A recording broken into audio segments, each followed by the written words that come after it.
मंच पर आसीन हैं माननीय राज्य मंत्री पशुपालन, डेयरी, मत्स्य पालन, सूचना एवं प्रसारण मंत्रालय, भारत सरकार, डॉक्टर एल मुरुगन जी। हम आपसे अनुरोध करेंगे कि अपने उद्बोधन से अतिथियों का स्वागत करने की कृपा करें। भारत माता की வெற்றிவேல்।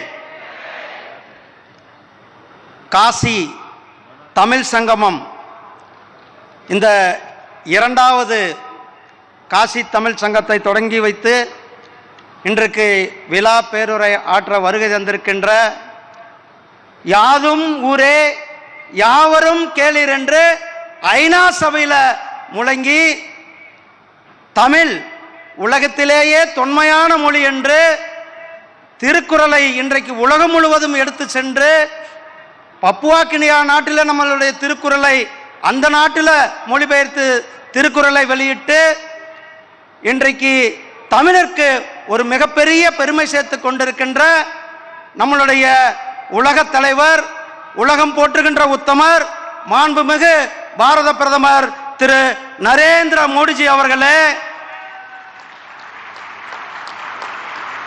காசி தமிழ் சங்கமத்தை இரண்டாவது ஆண்டாக தொடர்ந்து நமக்கெல்லாம் ஊக்கத்தை கொடுத்து இங்கு நடத்தி கொண்டிருக்கின்ற உத்தரப்பிரதேச மாநிலத்தினுடைய முதலமைச்சர் மரியாதைக்குரிய திரு யோகி ஆதித்யநாத்ஜி அவர்களே, இந்த நிகழ்ச்சியில் தமிழகத்திலிருந்து நமக்காக கலந்து கொண்டிருக்கின்ற மரியாதைக்குரிய பாசத்திற்குரிய சகோதரர் அண்ணன் பொன் ராதாகிருஷ்ணன்ஜி அவர்களே,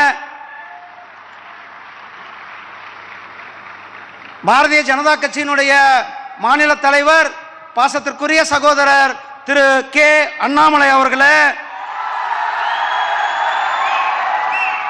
சென்னை ஐஐடி டைரக்டர் திரு காமக்கோடி அவர்களே, மற்றும் இந்த நிகழ்ச்சியில் கலந்து கொண்டிருக்கின்ற பெரியோர்களே, தாய்மார்களே, சகோதர சகோதரிகளே, தமிழகத்திலிருந்து வருகை தந்திருக்கின்ற மாணவ சொந்தங்களே, உங்கள் அனைவருக்கும் என்னுடைய அன்பு கலந்த வணக்கத்தை தெரிவித்துக் கொண்டு, காசிக்கும் தமிழகத்திற்கும் உள்ள பந்தத்தை, காசிக்கும் தமிழகத்திற்கும் உள்ள ஆண்டாண்டு கால உறவை புதுப்பிக்கும் விதமாக ஒரே பாரதம் உன்னத பாரதத்தின் கீழே நாம் அனைவரும் ஒருவர், அனைவரும் ஒரே கலாச்சாரம், ஒரே பண்பாடு என்கின்ற அந்த முழக்கத்தை எடுத்து காசி தமிழ் சங்கமத்தை நம்மளுடைய பிரதமர் திரு நரேந்திர மோடிஜி அவர்கள் நமக்கு நடத்தி கொண்டிருக்கிறார்கள்.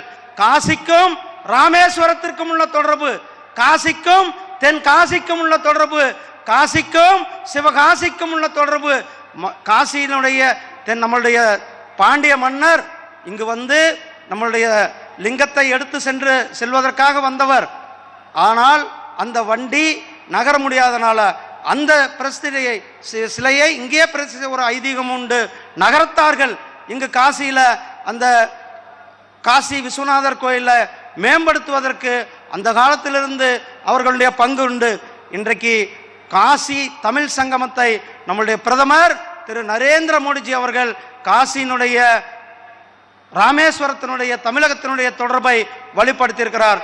प्रधानमंत्री जी, मैं आपको धन्यवाद देना चाहेंगे। आपने पूरा दुनिया के लिए तमिल ये बहुत पुराना लैंग्वेज है, आपने यूएन असेंबली में यादुम ऊरे यावरुम केलीर ये बहुत बड़ा आवाज दिया। आपने तिरुकुरल के लिए, तिरुवल्लुवर के लिए पूरा दुनिया लेके गया। आपने तमिल एंशियंट लैंग्वेज बोल के तमिल के आगे बढ़ने के लिए, एक भारत श्रेष्ठ भारत के लिए काशी तमिल संगम एक बार किया, अभी 2 बार, सेकंड बार हम कर रहे। ऐसे नहीं है, आपने इसमें लोग जोड़ के एक बड़ा लोग आंदोलन खड़ा किया। ऐसे ही हमारा तमिल लोग आज बहुत खुशी है। आप तमिल सौराष्ट्र संगमम किया, आपके लिए मैं पूरा तमिल लोग से कोटि तमिल लोग के साथ आपको बहुत बहुत धन्यवाद, आभार, बहुत बहुत धन्यवाद प्रधानमंत्री जी, थैंक यू, धन्यवाद।